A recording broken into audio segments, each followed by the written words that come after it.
રાષ્ટ્રીય સેવક સંઘ વ્યક્તિ નિર્માણ ને રાષ્ટ્ર નિર્માણ દેહ સાથે સંઘ શિક્ષણ વર્ગનું પ્રતિવર્ષ આયોજન કરે છે, ત્યારે તારીખ 16 મેથી 31 મે સુધીનું આમોદના સ્વામિનારાયણ વિદ્યાલય ખાતે આયોજન કરવામાં આવ્યું હતું. આ સંઘ શિક્ષા વર્ગમાં કુલ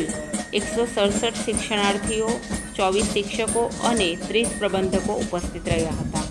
આ વર્ગમાં ગુજરાત પ્રાંતના નડિયાદથી ઉમરગામ સુધીના સ્વયંસેવકો વિવિધ વિષયો પરનું શિક્ષણ મેળવ્યું હતું અને શારીરિક, માનસિક સાથે બૌદ્ધિક વિકાસ કર્યો હતો. આ વર્ગ દરમિયાન ભોજનની વ્યવસ્થા સ્વરૂપે આમોદ જંબુસરના કુલ 3018 પરિવારમાંથી દરેક સમાજમાંથી રોજ રોટલી ભાખરી સહયોગ સ્વરૂપે આપી હતી. ગઈકાલના રોજ સાંજે 6 કલાકે પ્રગટ સમારોહ યોજાયો, જેમાં રાજેન્દ્રસિંહ મંગરોલા ઉપસ્થિત રહ્યા, જેમણે સંઘના 100 વર્ષ પૂર્ણ થવા બદલ અભિનંદન આપ્યા હતા. મુખ્ય વક્તા શૈલેષભાઈ પટેલ, પ્રાંત કાર્યવાહી ગુજરાત પ્રાંત એ તેમના ઉદ્બોધનમાં સ્વયંસેવકનું કર્તવ્ય એટલે સંઘની પ્રાર્થના 1 કલાકની શાખા દ્વારા અજય શક્તિ, જગત, નમ્રતા, જ્ઞાન, ધ્યેયનિષ્ઠા સાથે રાષ્ટ્ર પરમ વૈભવની કામના, સંઘના 100 વર્ષ પૂર્ણ થતાં સંઘ શતાબ્દી વર્ષના રૂપમાં પંચ પરિવર્તનના વિષય સાથે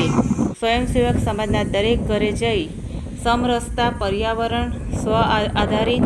નાગરિક કર્તવ્ય, કુટુંબ પ્રબોધન વાત કરશે અને સજ્જન શક્તિ જાગરણ દ્વારા સૌને વિશ્વ કલ્યાણ સાથે જોડવાની પ્રાર્થના સાથે કાર્યક્રમનું સમાપન થયું. આ કાર્યક્રમમાં જંબુસરના ધારાસભ્ય ડી.કે. સ્વામી, ભરૂચના ધારાસભ્ય રમેશ મિસ્ત્રી, વાગરાના ધારાસભ્ય અરુણસિંહ રણા, રાજપીપળાના ધારાસભ્ય દર્શનાબેન દેશમુખ, જિલ્લા ભાજપના પ્રમુખ પ્રકાશ મોદી સહિત સંતો, મહંતો અને રાજકીય અને બિન રાજકીય આગેવાનો સહિત આમોદ જંબુસર પંથકના નગરજનો મોટી સંખ્યામાં ઉપસ્થિત રહ્યા હતા. રાષ્ટ્રીય સ્વયંસેવક સંઘ ગુજરાત પ્રાંતનો આજે સંઘ શિક્ષા વર્ગનું સમાપનનો જાહેર કાર્યક્રમ હતો.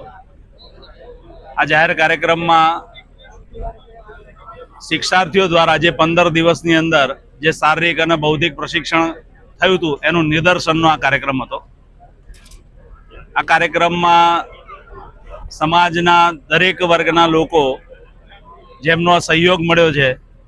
એ દરેક લોકોને અહીંયા આગળ આમંત્રણ હતું અને બધા જ લોકો અહીંયા મોટી સંખ્યામાં ઉપસ્થિત રહ્યા. આ સંઘ શિક્ષા વર્ગની અંદર દિવસ દરમિયાન સવારના 4:15 થી લઈને રાતના 10:15 સુધીના શારીરિક અને બૌદ્ધિક કાર્યક્રમો એ કરવામાં આવતા હતા અને એની અંદર ભાગ લેવાવાળા વિદ્યાર્થીઓમાં એટલે કે જે શિક્ષાર્થીઓ હતા એની અંદર 16 વર્ષથી લઈને 40 વર્ષની ઉંમરના લોકો એ શિક્ષણ પ્રાપ્ત કર્યું. અહીંયા આગળ આ વર્ગની અંદર સમાજનો જે સહયોગ રહ્યો એટલે અહીંયા આગળ 2 તાલુકા આમોદ અને જંબુસરના 22 ગામોમાંથી એ સવાર અને સાંજ રોટલી અને ભાખરી નો સહયોગ એટલે દરેક સમાજના દરેક વર્ગમાંથી અહીંયા આગળ કોઈ પણ જાતનો ભેદભાવ કર્યા વગર એક પરિવાર ભાવનાથી આ 22 ગામોમાંથી 3018 પરિવારોમાંથી એ રોટલી અને ભાખરી પણ એ અહીંયા આગળ સહયોગ રૂપે આવી અને આ શિક્ષાર્થીઓએ એ બધા આપણે બધા એક પરિવારના અંગ છીએ એવી રીતે એ સાથે મળીને એનો ઉપયોગ લીધો. એ જ રીતે